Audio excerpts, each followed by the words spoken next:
Here we go.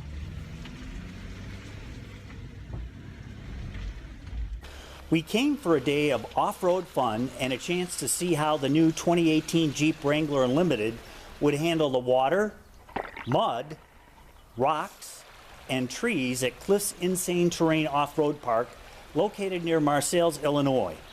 Of course we got stuck.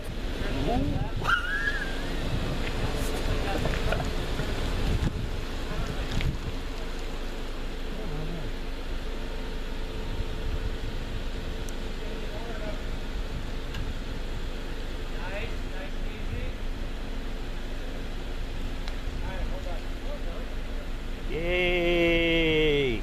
And then not stuck thanks to some Camp Jeep trail guides. You got it, sir. Nice to go across the road to the tree. There was a lot riding on this redesign. Yeah, I think if you go back to when we launched the JK in 2006, there's a lot of explanation about what Jeep was going to mess up. Our customers have said for years, don't touch it because you'll screw it up. And we don't want, we like it the way it is.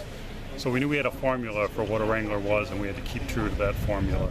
We really reached when we stretched it to the four-door, but it's turned out to be a phenomenal success because now there's no reason to have to reject it because you have the room and the capability that a four-door provides. So when we were going into the JL development, there's the same kind of concern. It's like, oh no, they're redesigning it. They're going to get rid of the fold-down windshield or the removable doors or the solid axle. Yep. Always a big issue.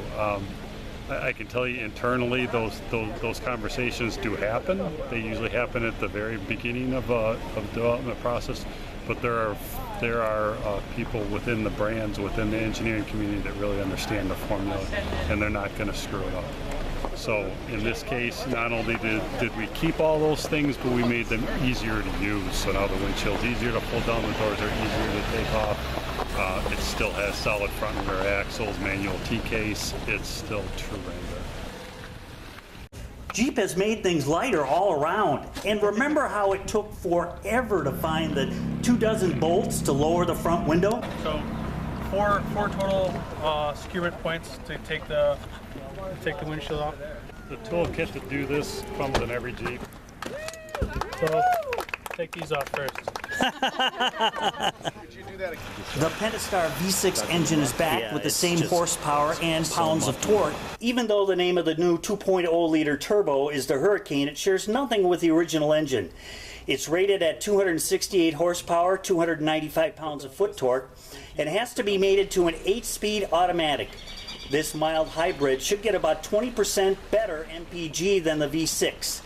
Justin Hummel, one of the engineers at Jeep, told me this is how it all comes together utilizing what they call e-torque technology. It replaces the alternator with an electric motor. That electric motor is driven by a 48-volt secondary battery, which is under the passenger compartment, under the chassis. The system works by, it charges the 48-volt system, and the 48-volt system goes through a DC to DC converter, which actually charges the 12-volt system.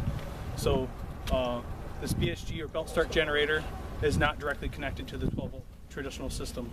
In doing so, when the 48-volt system is fully charged, you can take the load completely off of the drivetrain. The 48-volt system keeps the 12-volt system charged, and the BSG essentially becomes a free spinning pulley. Coming this summer will be a new Sky one-touch power top like this.